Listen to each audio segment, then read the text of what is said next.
मेरे प्यारे दोस्तों, स्वागत है आपका अपना YouTube channel motive happy study पर। हम लोग रेलवे टेक्नीशियन एग्जाम 2024 का 27 दिसंबर सेकेंड शिफ्ट का सभी प्रश्नों का डिटेल में डिस्कशन यहाँ पर देखेंगे। तो चलिए शुरू करते हैं। पहला क्वेश्चन पूछा गया था कि कोशिका झिल्ली किसकी बनी होती है। तो कोशिका झिल्ली मुख्य रूप से लिपिड और प्रोटीन से बनी होती है। ठीक है, कोशिका से लगातार प्रश्न पूछा जा रहा है आपसे। पिछले शिफ्ट में भी पूछा था क्या कि कोशिका की खोज किसने किया था, एक बार पूछा था कोशिका की खोज कब हुआ था। ठीक है, तो ये सारी चीज़ें आपको कोशिका के बारे में जानना है। ठीक है, तो कोशिका झिल्ली किसकी बनी होती है ये पूछा गया है। तो लिपिड और प्रोटीन से बनी होती है। कोशिका झिल्ली मुख्य रूप से लिपिड और प्रोटीन से बना होता है। कोशिका झिल्ली को प्लाज्मा झिल्ली भी कहते हैं। कोशिका झिल्ली कोशिका का बाहरी भाग होता है। यह कोशिका को सुरक्षा देती है और कोशिका के अंदर बाहर अणुओं के आने जाने को नियंत्रित करती है। कोशिका झिल्ली की मुख्य संरचना फास्फोलिपिड बाइलेयर होती है और फास्फोलिपिड होते हैं जिसमें फॉस्फेट समूह होता है। कोशिका झिल्ली में फॉस्फोलिपिड के अलावा झिल्ली प्रोटीन और कार्बोहाइड्रेट भी होते हैं। ठीक है, अब कोशिका के बारे में और भी चीज़ें जो अति महत्वपूर्ण है वो आपको जानना है। जैसे कोशिका की खोज किसने किया था, तो रॉबर्ट हुक ने किया था। कब किया था, 1665 में किया था। ठीक है, कोशिका की खोज रॉबर्ट हुक ने 1665 में किया था। रॉबर्ट हुक ये जब भी आए तो आपको हमेशा तीन प्रश्न यहाँ से रिवीजन करना है। एक तो कोशिका की खोज रॉबर्ट हुक ने किया था, कोशिका के केंद्रक की खोज रॉबर्ट ब्राउन ने किया था ना, रॉबर्ट ब्राउन। ठीक है, रॉबर्ट ब्राउन ने किया था। और एक है रॉबर्ट कोच, उसने क्या किया था, तो टीबी के बैक्टीरिया की खोज रॉबर्ट कोच ने किया था। ठीक है, ये रॉबर्ट से 3 प्रश्न हो गया। अब कोशिका की खोज हो गया रॉबर्ट हुक। अब कोशिका का सिद्धांत किसने दिया, तो स्लाइडेन एवं स्वान ने दिया था। कोशिका का सिद्धांत स्लाइडेन एवं स्वान ने दिया था। और कोशिका विभाजन की खोज किसने किया था, तो वाल्थर फ्लेमिंग ने किया था। ठीक है, ये सारी चीज़ें याद रखना है। अब देखिए कोशिका की खोज हुआ था 1665 में किया था रॉबर्ट हुक ने। अब जो कोशिका विभाजन की खोज किया था वो किया था 1882 में, है ना। वाल्थर फ्लेमिंग जो है कोशिका विभाजन की खोज 1882 में किया था, ये याद रखना है। ठीक है, बात करते हैं सबसे बड़ी कोशिका। अगर पूछे कि सबसे बड़ी कोशिका कौन सी होती है, तो शुतुरमुर्ग का अंडा होता है। सबसे छोटी कोशिका माइकोप्लाज्मा होता है। लेकिन यही क्वेश्चन पूछ दे कि मानव में सबसे बड़ी कोशिका कौन सी होती है, तो वो होता है अंड कोशिका। और मानव में सबसे छोटी कोशिका होती है शुक्राणु। ठीक है, तो ये सारे इतना चीज़ें यहाँ पर आपको याद रखना है।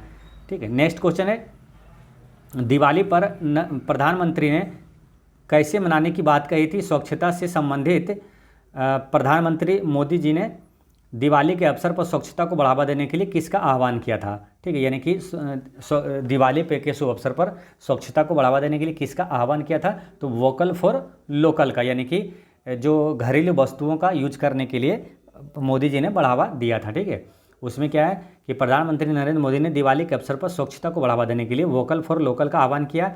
उन्होंने कहा कि बीते वर्षों में हमारे त्योहारों के साथ देश का एक नया संकल्प भी जुड़ा है। प्रधानमंत्री नरेंद्र मोदी ने दिवाली के अवसर पर स्वच्छता को बढ़ावा देने के लिए वोकल फॉर लोकल का आह्वान किया। उन्होंने कहा कि बीते वर्षों में हमारे त्योहारों के साथ देश का एक नया संकल्प भी जुड़ा है। यानी कि आप सब जानते हैं कि वोकल फॉर लोकल का संकल्प पॉलीथीन का हानिकारक कूड़ा, स्वच्छता का पालन करने वाले हमारे त्योहारों की भावना के विपरीत है। इसलिए हमें केवल स्थानीय रूप से निर्मित गैर प्लास्टिक बैग का ही प्रयोग करना चाहिए।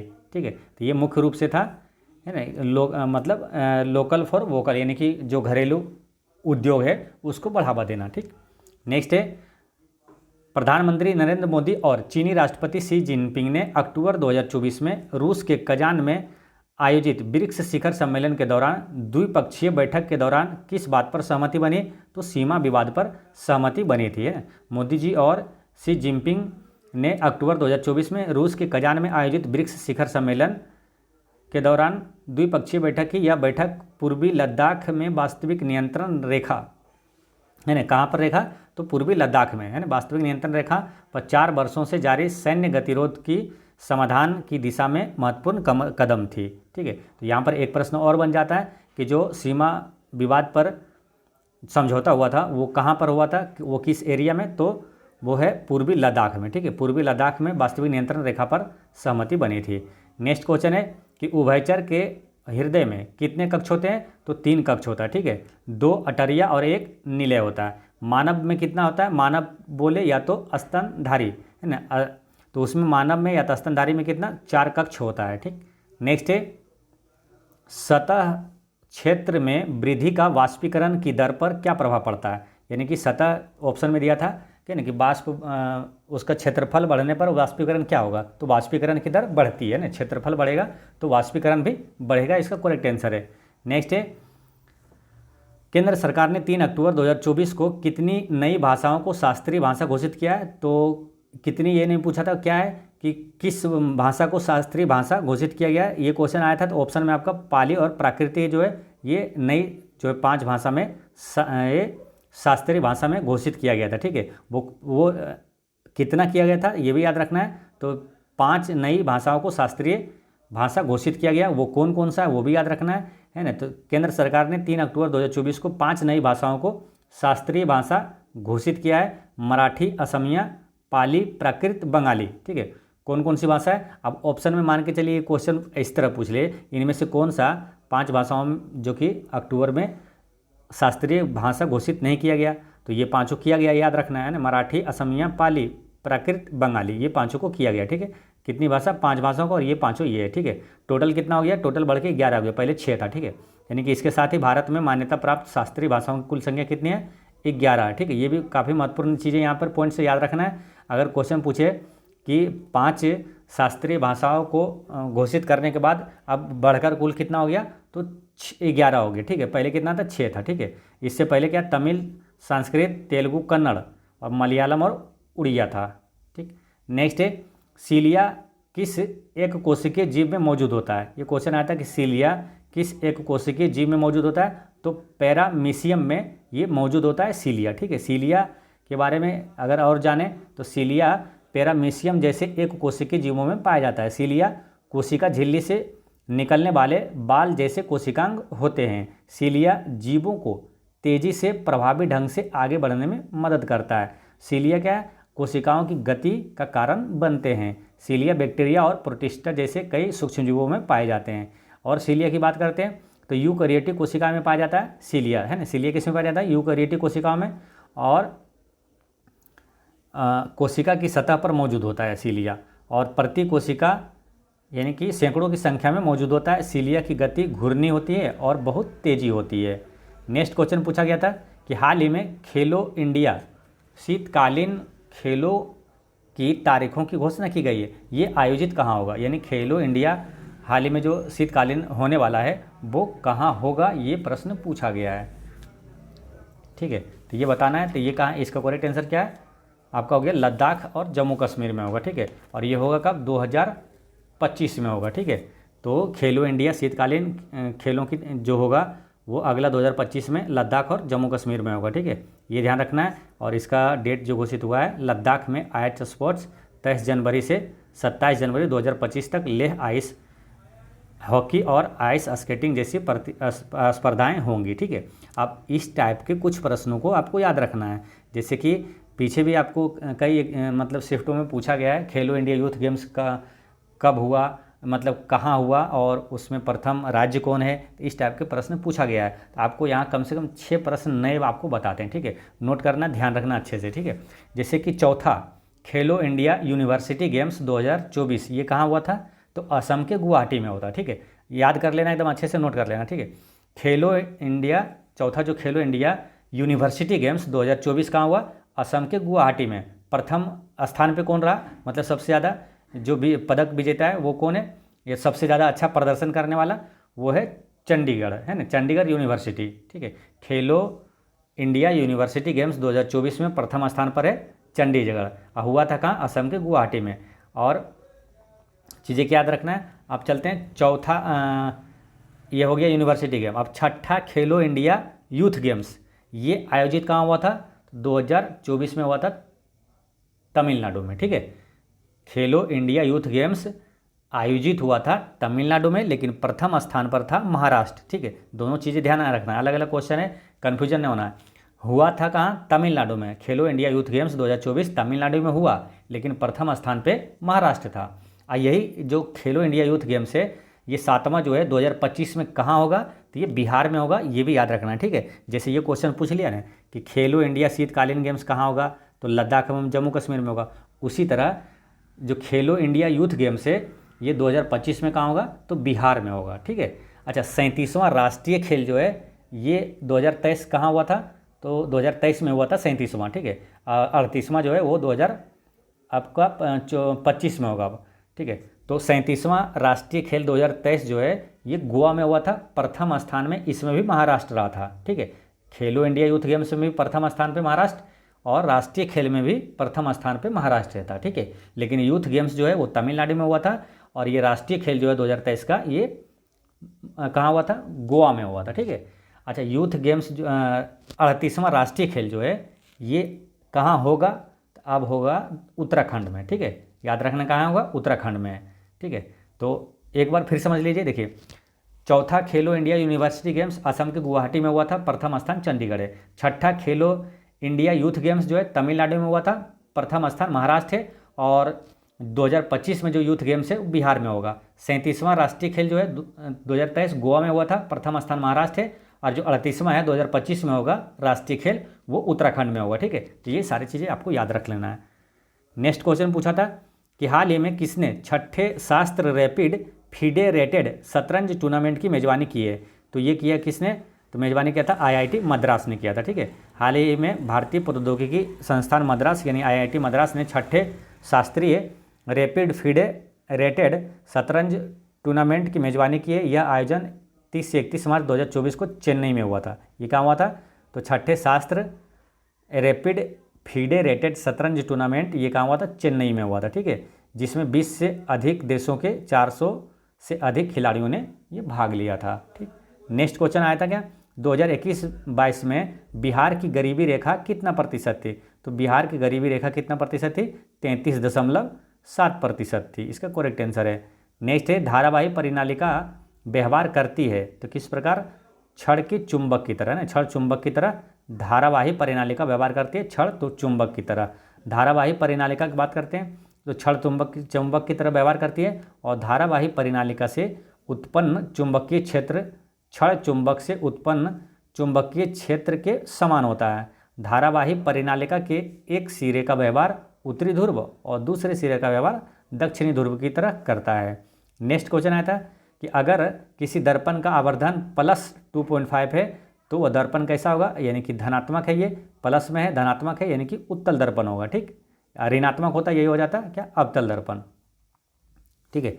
अच्छा, किसी दर्पण में आवर्धन निकालने का फॉर्मूला क्या होता है, तो आवर्धन का सूत्र होता है, ये ध्यान रखना है, प्रतिबिंब की ऊंचाई बटा वस्तु की ऊंचाई। तो प्रतिबिंब यानी कि आवर्धन बराबर हो गया प्रतिबिंब की ऊंचाई मानिए v और वस्तु की ऊंचाई u है ना, तो v/u हो जाएगा, ठीक।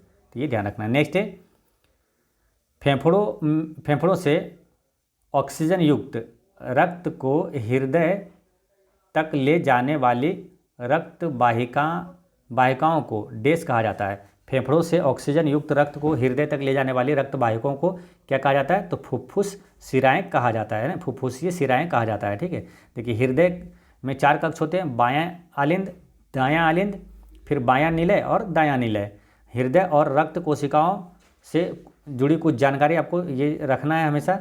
फुफ्फुसीय धमनी ऑक्सीजन रहित रक्त को दाएं निलय से फेफड़ों में ले जाती है और ऑक्सीजन युक्त रक्त हृदय के बाएं आलिंद में जाता है और ऑक्सीजन युक्त रक्त को फुफ्फुसीय शिराएं हृदय के बाएं आलिंद में लाती है। बाएं आलिंद से रक्त बाएं निलय में जाता है और बाएं निलय से रक्त महाधमनी में जाता है और महाधमनी ऑक्सीजन युक्त रक्त को शरीर के सभी हिस्सों में पहुंचाती है, ठीक है। महाधमनी जो है ऑक्सीजन युक्त रक्त को शरीर के सभी हिस्सों में पहुंचाती है।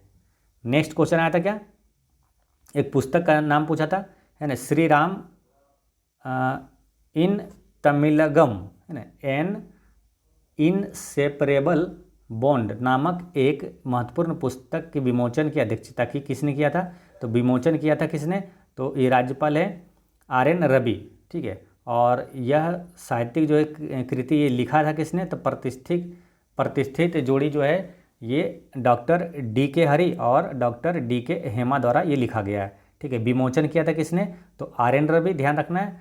और इसका लिखा था किसने, तो हेमा हरि और डी के हरि, ठीक है। तो ये ध्यान रखना है। कार्य का SI मात्रक क्या है, अब देखिए इस टाइप का क्वेश्चन आपको पूछा गया था पहले भी। कार्य करने की दर क्या कहलाता है, ये पूछा था आपका। फिर 26 तारीख के एग्जाम में आपसे पूछा था कि किसका जो SI मात्रक समान होता है, तो उस समय भी बताए थे आपको, है ना। एनालिसिस में बताए थे कार्य और ऊर्जा दोनों का SI मात्रक जूल होता है ना। कार्य और ऊर्जा दोनों का SI मात्रक जूल होता है, ठीक है। तो जो एनालिसिस देख रहे हैं, तो कुछ क्वेश्चन है 2-3 को डायरेक्ट वहाँ आपसे लड़ जाता है क्वेश्चन।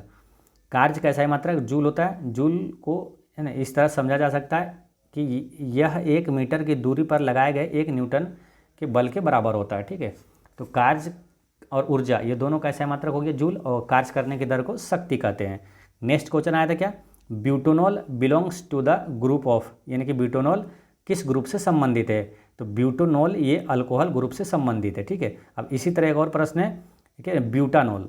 तो ब्यूटानॉल अगर पूछे ब्यूटानॉल किससे संबंधित है, किस संघ से संबंधित है, तो ये एल्डिहाइड समूह से संबंधित है ना। देखिए अब यहाँ पर कन्फ्यूजन ना हो, याद कैसे रखना, देखिए ब्यूटानॉल जो है is an organic compound that's belongs to the group of primary alcohols, यानी ब्यूटानॉल जो है अल्कोहल से संबंधित है। अब ब्यूटानॉल जो है, नल बोलिए या तो नाल, ताकि आपको थोड़ा सा क्लियरिटी हो, है ना। ब्यूटानॉल ये है ब्यूटानॉल, ये है ब्यूटानॉल, तो ये ऑर्गेनिक कंपाउंड है that's belongs to the aldehyde group, है ना, ये एल्डिहाइड से संबंधित है। अब इसमें कन्फ्यूजन ना हो, याद रहे कैसे याद करना है, देखिए एक इसमें याद कर लीजिए, बाकी याद ही रहेगा। जैसे ब्यूटानॉल, नॉल में देखिए यहाँ O है ना, तो यहाँ अल्कोहल, ये अल्कोहल में देखिए O है ना यहाँ, तो ये वाला O से आप इसको रिलेट करिए, ठीक है। ब्यूटानॉल अल्कोहल, ब्यूटानॉल किस समूह से, तो अल्कोहल से। तो ब्यूटानॉल अपने आप क्या हो जाएगा, किससे, तो एल्डिहाइड से हो जाएगा, ठीक है। तो यहाँ इस पर क्लियर थोड़ा सा कर लेते रिलेट, तो आपका कन्फ्यूजन दूर हो जाएगा और याद भी रहेगा लंबे समय तक, ठीक है। तो ब्यूटानॉल O से, है ना, ब्यूटानॉल O वाला, अल्कोहल O वाला, अल्कोहल से संबंधित है, और ब्यूटानॉल जो है ये एल्डिहाइड से संबंधित है। नेक्स्ट है एरिथ्रोसाइट्स और मांसपेशी कोशिकाओं में पायरुबिक एसिड किण्वन का उत्पाद जो है लैक्टिक एसिड है, क्या है, तो पूछा है कि एरिथ्रोसाइट और मांसपेशी कोशिकाओं में पायरुबिक एसिड किण्वन का उत्पाद क्या है, तो लैक्टिक एसिड है। लैक्टिक एसिड क्या है, तो इससे क्वेश्चन आता है, 3-4 क्वेश्चन आ जाता है इससे, काफ़ी महत्वपूर्ण है लैक्टिक एसिड। जैसे कि दूध का खट्टापन जो होता है, तो वो क्या होता है, किसके कारण होता है, किस अम्ल के कारण, तो लैक्टिक अम्ल के कारण होता है। दही जो जमाता है वो जो होता है उसमें किसका रोल होता है, तो लैक्टिक अम्ल का होता है। जैसे कोई धावक है, उसमें जैसे दौड़ता है तो मांसपेशियों में जो थकान महसूस होती है वो किसके जमा होने के कारण, तो लैक्टिक अम्ल के जमा होने के कारण होता है, ठीक है। दूध की शुद्धता किससे मापी जाती है, लैक्टोमीटर से।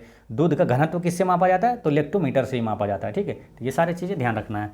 नेक्स्ट है पुरुष नसबंदी को क्या कहा जाता है, तो बेसेक्टमी कहा जाता है ना, बेसेक्टमी कहा जाता है पुरुष नसबंदी को। अब महिलाओं के लिए नसबंदी प्रक्रियाओं को ट्यूबल नसबंदी कहा जाता है या तो महिला नसबंदी कहा जाता है। नेक्स्ट है प्रजनन प्रणाली जो कि पोषण प्रदान करती है, वह वृषण है क्या, द टेस्टिस है ना, टेस्टिस से वो। नेक्स्ट है कॉपर किससे अधिक अभिक्रियाशील है, तो 4 ऑप्शन दिया था, सोडियम, कैल्शियम, पोटेशियम और सिल्वर। तो कॉपर जो है किससे अधिक है, ये बताना है, ठीक है। तो किससे अधिक अभिक्रियाशील है, तो देखिए ये चार्ट जो आपको बताए थे, इससे कौन सा शिफ्ट है जिसमें कि ये इससे प्रश्न नहीं आया। तो ये चार्ट को जिसने भी याद कर लिया, जो क्लास कर रहे हैं, ये चार्ट को अगर रट गए तो वो उससे बन जाता, ठीक है। तो इसको रट के रखना था, और अभी भी जिनका एग्जाम है तो इसको रट जाइए, क्वेश्चन आता ही आता, हर शिफ्ट में एक क्वेश्चन आ रहा है इससे। अब जैसे इसमें यहीं पूछा है क्या है कि कॉपर से अधिक अभिक्रियाशील, तो जो कॉपर से ऊपर है वो आंसर होगा, है ना। कॉपर से अधिक अभिक्रियाशील है, तो कॉपर कहाँ है, कॉपर है, कॉपर से अधिक है, ये सारी चीज़ें हैं, ठीक है। मतलब hydrogen, lead, tin, iron, zinc, carbon, aluminium, magnesium, calcium, sodium, potassium, copper से। तो कॉपर से कम कौन है, तो कॉपर से,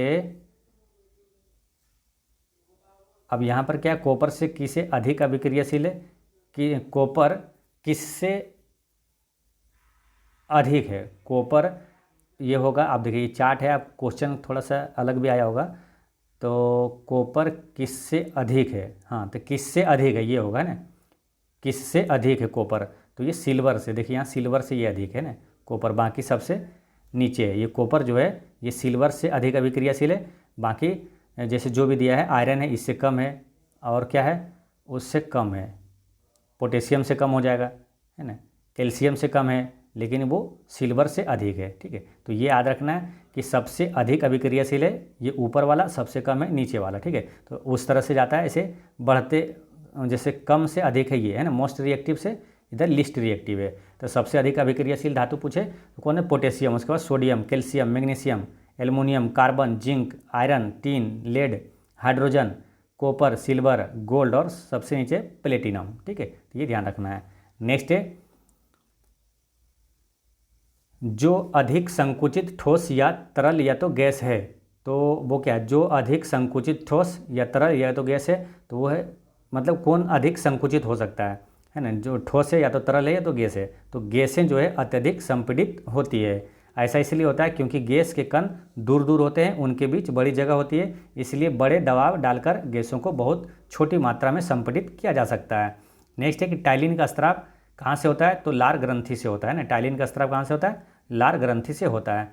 जनन प्रक्रिया में पेनिस या लिंग का काम है, तो उसमें एक ऑप्शन था, देखिए इसके काम तीनों है, ये तीनों ठीक है, लेकिन एक ऑप्शन उसमें था कि संभोग और प्रजनन के दौरान शुक्राणु को बाहर निकालना, इसका करेक्ट आंसर हुआ था। बाकी संभोग के दौरान उत्तेजित होना, ये भी इसका काम है, और शरीर के मूत्र को बाहर निकालना, ये भी तीनों सही है। ठीक है, लेकिन ऑप्शन में जो रहेगा उसका करेक्ट आंसर यही हो जाएगा। ठीक है, नेक्स्ट है,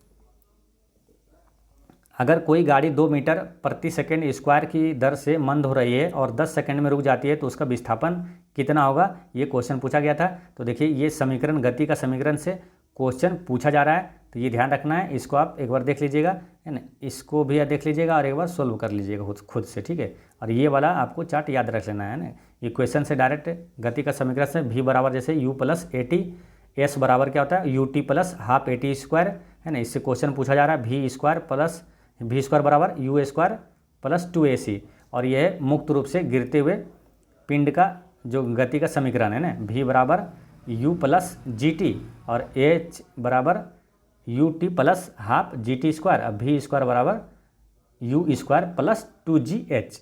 ठीक है, नेक्स्ट क्वेश्चन पूछा गया था, वोल्टेज निकालने के लिए किए गए जो कार्य, धारा और समय के बीच का संबंध क्या है, तो ये क्या उसका संबंध क्या है, वोल्टेज द्वारा किया गया कार्य बटा में धारा गुना समय है ना, वोल्टेज द्वारा किया गया कार्य बटा धारा गुना समय है।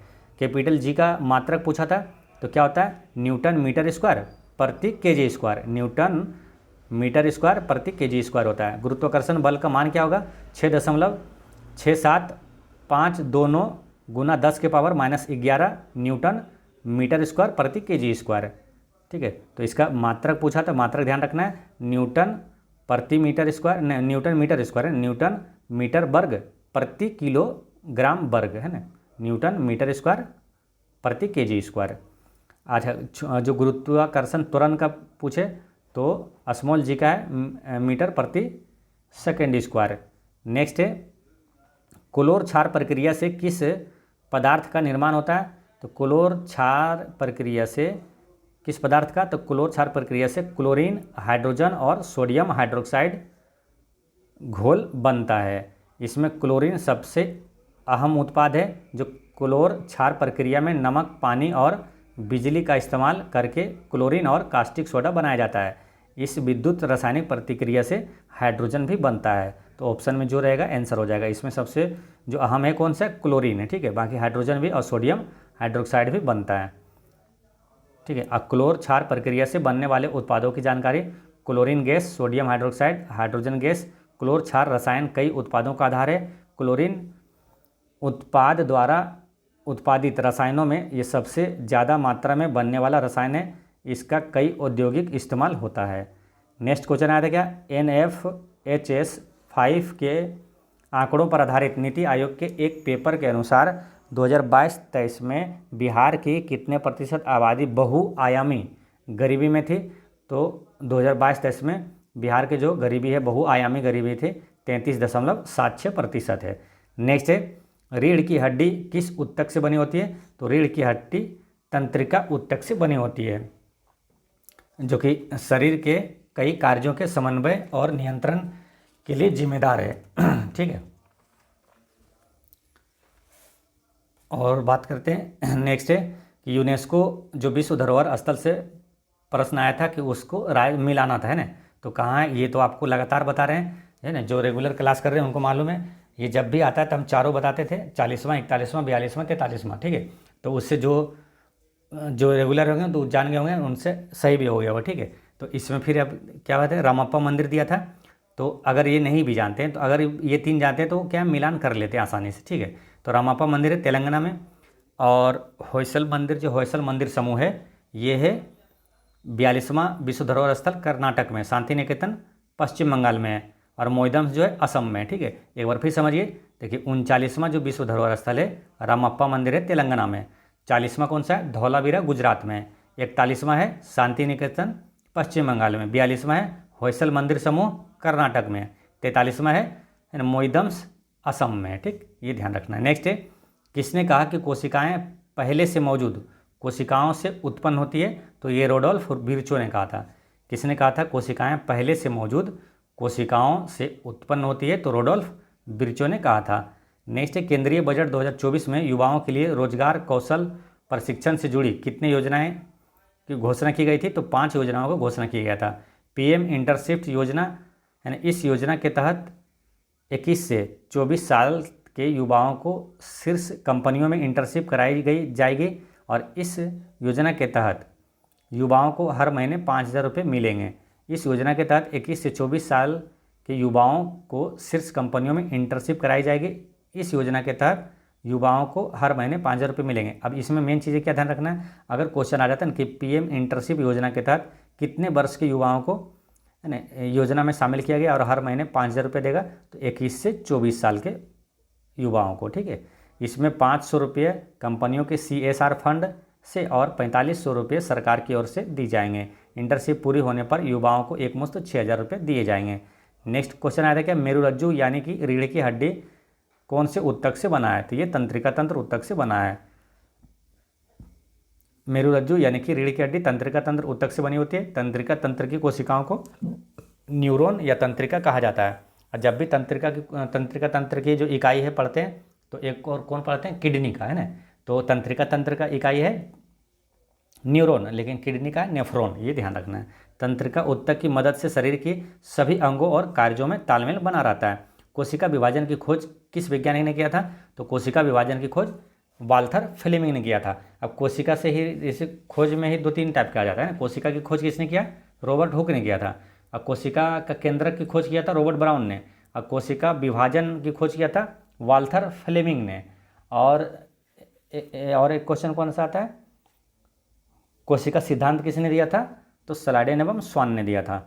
नेक्स्ट है देखिए कोशिका विभाजन की खोज जो है वाल्थर फ्लेमिंग ने कब किया था? 1882 में किया था, है ना। कोशिका विभाजन को माइटोसिस यानी समसूत्री विभाजन नाम दिया था। अच्छा, विषाणु की खोज किसने किया था? है ना, अगर क्वेश्चन आ जाए विषाणु की खोज किसने किया था? तो दमित्री इवानोवास्की ने किया था। दमित्री इवानोवास्की ने किया था। कब किया था? तो 1892 में किया था। कतई जहर प्रश्न है, इसको याद रखना है। देखिए वाल्थर फ्लेमिंग जो है कोशिका विभाजन की खोज 1882 में किया, याद रखना है। और विषाणु की खोज इवानोवास्की ने 1892 में किया। ठीक है, ठीक 10 साल बाद, है ना, 82-92। ठीक है, एक क्वेश्चन आया था कि किस रंग का प्रकीर्णन सबसे अधिक होता है? तो किस रंग का प्रकीर्णन सबसे अधिक होता है? तो ये क्या होता है, कभी कभी ऑप्शन के अनुसार से भी उसका आंसर होता है। ऐसे तो सबसे ज़्यादा जो प्रकीर्णन विक्षेपण होता है वो नीला का होता है। ठीक है, लेकिन अगर ऑप्शन में नीला ना रहे तो फिर ऑप्शन के अनुसार से आंसर होता है। ठीक है, तो उसमें ध्यान क्या रखना है आपको, ये वाला ध्यान रखना है, सबसे अधिक प्रकीर्णन होता है, ये वाला फॉर्मूला याद रखना है ना, विग योर VIGYOR, है ना। तो ये होता है वायलेट, इंडिगो, ब्लू और ग्रीन, येलो, ऑरेंज और रेड, है ना। सबसे अधिक होता है बैगनी का, है ना, वायलेट, और सबसे कम होता है विक्षेपण जो होता है वो होता है रेड का, सबसे रेड नीचे वाला ना, बिग योर। इसी तरह अगर वायलेट ऑप्शन में नहीं है तो आंसर क्या हो जाएगा, इंडिगो, है ना, हल्का नीला। और ये ब्लू, उसके बाद अगर ये नहीं है तो ये क्या होगा, नीला हो जाएगा, ब्लू। अगर ऑप्शन में नहीं है, मान के चलिए ये 4 ऑप्शन में दिया है, इसमें बोला सबसे अधिक प्रकीर्णन किसका होता है, तो इसमें क्या हरा का हो जाएगा, है ना। पीला से ज़्यादा होता है, ऑरेंज नारंगी से ज़्यादा होता है, और ये रेड से ज़्यादा होता है किसका, हरा का, ठीक है, ऑप्शन के अनुसार से। तो ये वाला आपको याद रखना है, बिग योर, ठीक है ना। तो ये ध्यान रखना है, ये आपको याद रखना है, ठीक है। समस्थानिक से एक प्रश्न आया था, ठीक है, असंभारिक से भी प्रश्न आया था। तो ये ध्यान रखना है, समस्थानिक किसको बोलते हैं, जिसकी परमाणु संख्या समान हो और जो द्रव्यमान है यानी कि उसका भार है वो अलग अलग हो। असंभारिक किसको बोलते हैं, जिसका परमाणु भार समान हो, परमाणु संख्या उसका अलग अलग हो, ठीक है। तो ये ध्यान रखना है।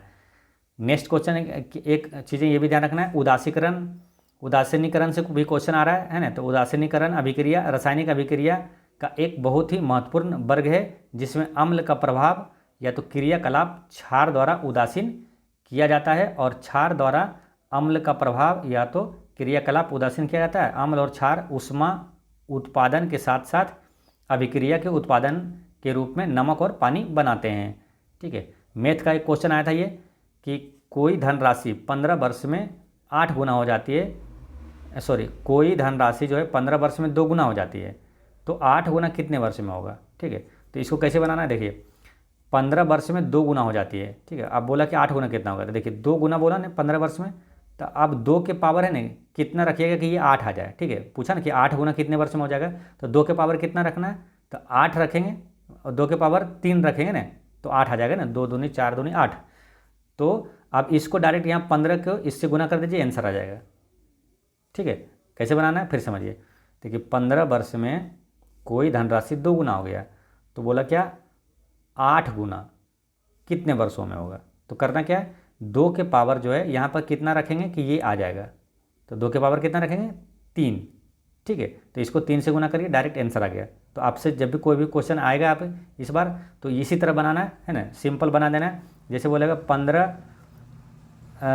वर्षों में, ठीक है, कोई राशि 3 गुना हो जाती है, और तो 9 गुना कितने दिनों में होगा, अगर बोला 3 गुना 9 गुना कितने दिनों में होगा, तो क्या करना है इस पर कितना पावर रखेंगे कि 9 आ जाएगा 2, यानी कि 15 गुना 30 वर्षों में वो 9 गुना हो जाएगा, ठीक है। डायरेक्ट ऐसे बना देना है, ठीक है।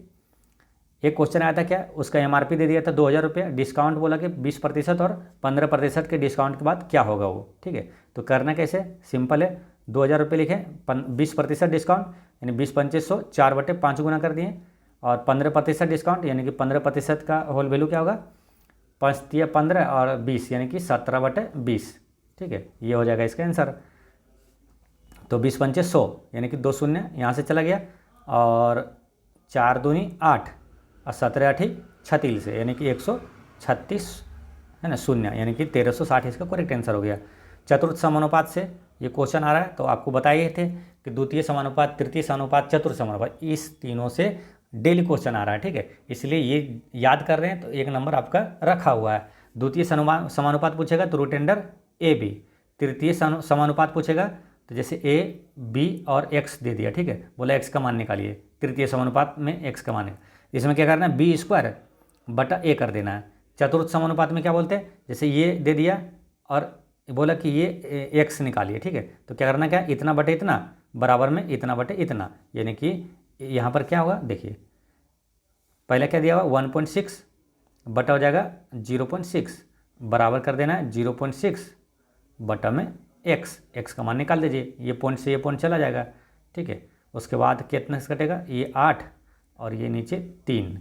अब वो करना क्या है, इसको पॉइंट उड़ाइएगा, 10 यहाँ रहने दीजिए, ठीक है। अब इधर आ जाएगा, गुना करिएगा तो इधर 10x और ये चला जाएगा कहाँ 18 है ना, 10x लिखिए यहाँ बराबर में 18 बटे ये नीचे आ जाएगा इधर 8 यानी कि 9/4, ठीक है।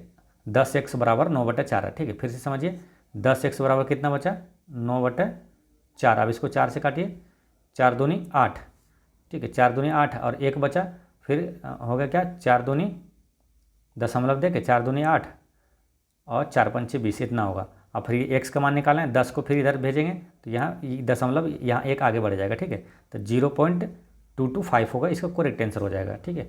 नेक्स्ट क्वेश्चन आया था क्या, एक मैथ का ये क्वेश्चन आया था कि 2 के पावर 3, इस टाइप का क्वेश्चन अगर दे दे तो आपको बनाना कैसे है। 2 के पावर 3 इंटू 2 के पावर 3 के पावर 3 इंटू 6 के पावर 3 दिया, और 6 के पावर यहाँ m दे दिया, ठीक है। तो m का मान क्या होगा, ठीक है, 6 के पावर m दिया। तो इसको कैसे निकालना है, देखिए इसको पावर सेम है ना, तो इसको 2 के पावर 3 और 3 के पावर 3 है, तो पावर सेम है, 3 3 है, तो इसको लिख सकते हैं 2 3 कितना 6 के पावर 3 लिख सकते हैं, ठीक है। और फिर ये कितना बचा 6 के पावर 3। अब यहाँ दोनों बेस समान है, यानी कि पावर जुड़ जाएगा, यानी कि 6 के पावर 6 हो जाएगा ना, पावर समान है और इंटू में है ये, तो पावर क्या होगा जुड़ जाएगा, 6 के पावर 6 हो जाएगा। और इधर दाहिने साइड कितना दिया हुआ 6 के पावर m, तो अब देखिए बेस समान है तो पावर क्या बराबर हो जाएगा, यानी कि m का मान कितना आ गया 6 आ गया, ठीक है। अगर ये भूल भी जाए मोटा मोटी सूत्र तो सिंपल ऐसे गुना भी करके निकाल सकते हैं। ये 2 के पावर 3 है यहाँ, तो कितना हो गया 8 है, 2 के पावर 3 हुआ 8, 3 के पावर 3 कितना हुआ 3 3 होती है 27, और 6 के पावर कितना है 3 है, यानी कि 216। अब बराबर में 6 के पावर m है, ठीक है। तो अब देखिए 2 के पावर यहाँ क्या हुआ 27 8 216 होता है, गुना भी करिएगा 216 ये। अच्छा 216 में कितना 3 है 6 कितना गो 3 गो है ना, 3 गो इसमें 3 गो इसमें 6 गो है ना, 6 जो है इसमें क्या 6 गुना 6 गुना 6 होता है 216, तो 6 के पावर 3 ये 6 के पावर 3 ये, यानी कि टोटल 6 गो 6 है ये, ठीक है। तो 6 के पावर इधर 6 बराबर में 6 के पावर m था, तो m का मान क्या निकाल गया ये, तो आपको निकाल लेना, ऐसे ही आराम से निकल जाएगा, ठीक है। तो इसका करेक्ट आंसर क्या हुआ था, m का मान आया था 6, ठीक है। तो ये ध्यान रखना है। एक क्वेश्चन आया था, क्वेश्चन पूछा था, देखिए ये इससे क्वेश्चन आ रहा है, ये ध्यान रखना है, v बराबर आपको IR से क्वेश्चन आ रहा है, ये सूत्र आपको याद रखना है, ठीक है। एक सूत्र पूछा था आपको, विभव का सूत्र पूछा था, ठीक है, वो ध्यान रखना है। और मैथ से तो आपको सिंपल इंटरेस्ट से क्वेश्चन आ रहा है, एक टाइम एंड वर्क, एक एक क्वेश्चन सबसे आ रहा है ना, और हल्का ही क्वेश्चन ज़्यादातर रहता है, ठीक है। टाइम एंड वर्क से क्वेश्चन आ रहा है, सिंपल इंटरेस्ट से आ रहा है, और आपका ये सब तो छोटे छोटे क्वेश्चन आ ही रहे हैं, ठीक है। तो वो चीज़ें ध्यान रखना है, सारी चीज़ें, ठीक है। मिलते हैं नेक्स्ट वीडियो में आपको ओल शिफ्ट के साथ, ठीक है। पढ़ते रहें, मुस्कुराते रहें। जय हिंद दोस्तों।